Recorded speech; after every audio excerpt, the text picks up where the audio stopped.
There is something special about a pot of chili simmering on the stove. The smell fills the kitchen, the anticipation builds, and you just know a hearty meal is on the way. Today I want to show you how to make a rich, flavorful, home-style chili with a secret ingredient that completely transforms the dish: spaghetti sauce. It may sound unexpected, but trust me, once you try it, you may never go back to traditional chili again. Let's get started. One of the reasons I love this recipe is because it uses simple, accessible ingredients, many of which you may already have in your kitchen. We'll start with about a pound and a half of ground beef. I recommend an 80-20 blend for the best flavor. However, you can use whatever blend is available. Next, you'll need one medium diced onion, a chopped green bell pepper, and a few cloves of minced garlic to build that aromatic base. For the tomatoes, we're using a jar of quality spaghetti sauce, along with a can of diced tomatoes and a couple of tablespoons of tomato paste for extra richness. Then come the beans, kidney beans and black beans, which give the chili great texture and heartiness. Finally, we'll bring everything together with chili powder, cumin, smoked paprika, oregano, salt, and pepper. If you like heat, a little cayenne works beautifully. Simple ingredients, big flavor. Start by heating a large pot or Dutch oven over medium heat. Add the ground beef and cook it until it's nicely browned. Break it apart as it cooks. Once browned, drain most of the excess grease, but leave just a little behind. That's flavor. Now add your diced onion and bell pepper directly into the pot. Let them cook for about 4 to 5 minutes until they begin to soften. Stir in the garlic and cook for another 30 seconds.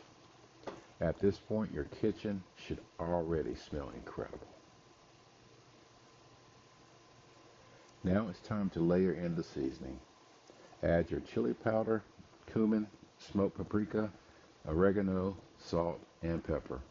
Stir everything well so the spices coat the meat and vegetables. Let those spices toast for about a minute.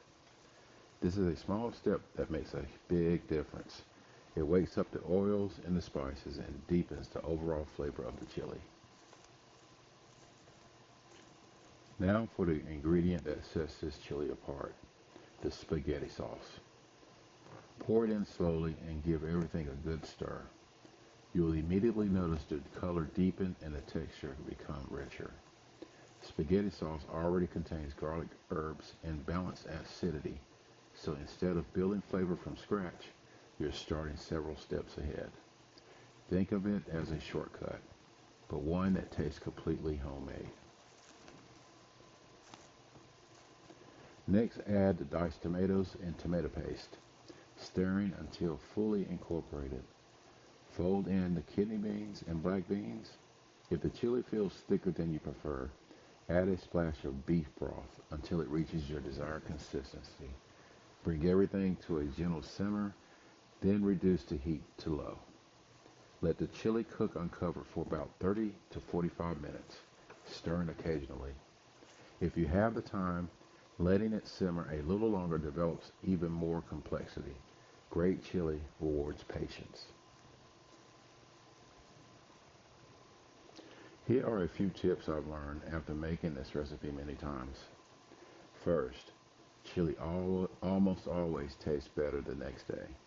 The flavors meld together overnight and become even richer. Second, taste before serving. If the tomatoes bring too much acidity, a small pinch of brown sugar can smooth everything out. And finally, control the heat based on your audience. You can always add spice later, but you can't take it out. When you're ready to serve, ladle the chili into a bowl and add your favorite toppings: shredded cheddar, sour cream, green onions, jalapenos, even crushed tortilla chips.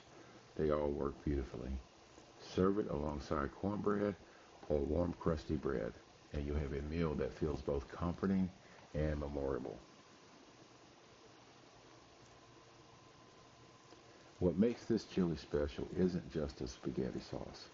It's the balance of flavors, the hearty texture, and how easy it is to customize. Whether you're cooking for family, friends, or a gathering, this is the kind of dish that brings people together. Give it a try, and don't be surprised if it becomes a permanent favorite in your kitchen.